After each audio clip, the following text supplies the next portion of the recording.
நம்ம இப்போ முட்டை குழம்பு வைக்க போகிறோம். முட்டை குழம்பு வைக்கிறது எப்படிலான்னு பார்க்கலாமாங்க. ஃபஸ்ட்டு ஒரு கடாயில் எண்ணெய் ஊற்றிருக்கோம். பட்டை 2 துண்டு, கிராம்பு ஒரு 4 பீஸு, ஏலக்காய் ஒரு 5 பீஸு. இதில் பார்த்திங்கன்னா ஜீரகம் வந்து கொஞ்சம் ஒரு ஸ்பூன், மல்லித்தலையும் புதினா தலையும் இன்னும் 2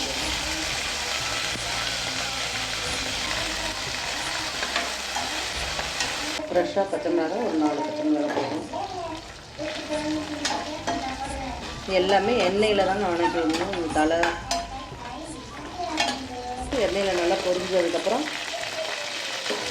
வெங்காயம் போடுறோம். கட் பண்ணி வச்சுட்டு ஒரு 2 பெரிய வெங்காயம் 2,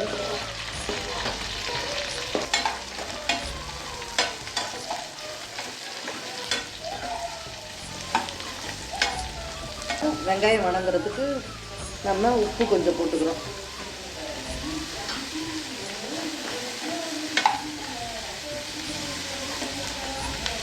இஞ்சி பூண்டு பேஸ்ட் பார்த்திங்கன்னா ஒரு 2 ஸ்பூன் வந்து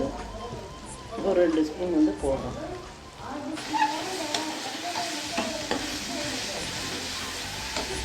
நல்லா இஞ்சி பூண்டு பேஸ்ட் போட்டு நல்லா வணக்கி விடணும். இது பார்த்திங்கன்னா ஹை ஃப்ளேமில் வைக்கக்கூடாது, நல்லா சிம் ஃப்ளேமில் வச்சு அதை நல்லா வணக்கி விடணும். நல்லா வணங்கணும். நல்லா அந்த பச்சை வாடை போகிற வரைக்கும் நல்லா இஞ்சி பூண்டு பேஸ்ட்டு நல்லா வணங்கணும்.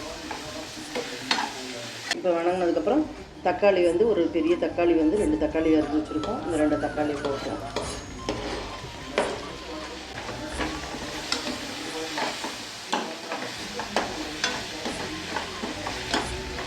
இது பார்த்திங்கன்னா லோ ஃப்ளேம்லேயே வச்சு நல்லா வணக்கி விடணும். நல்லா வணங்கி போட்டுட்டோம்.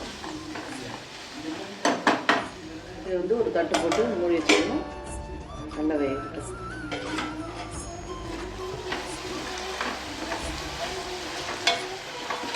இது நல்லா தக்காளி வெங்காயம்லாம் நல்லா மசிஞ்சிச்சு. மஞ்சத்தூள் 1 ஸ்பூனு, மிளகாய் தூள் பார்த்திங்கன்னா 1 ஸ்பூன், மல்லித்தூள் 1 ஸ்பூன், கரம் மசாலா 1 ஸ்பூன்.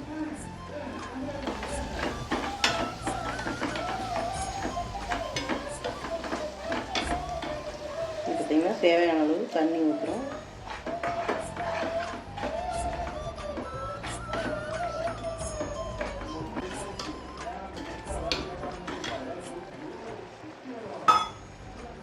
இதில் வந்து தேங்காய் அரைச்சி பால் எடுத்துருக்கோம். இந்த பாலை வந்து சேர்த்துக்கிறோம்.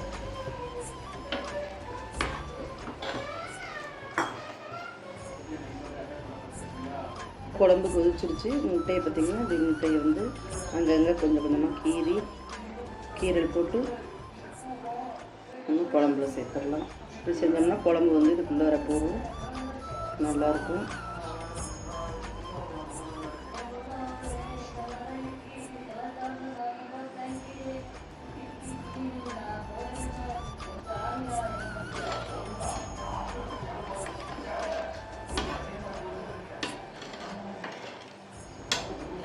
முட்டை குழம்பு ரெடி ஆயிடுச்சு. அவ்வளோதான்.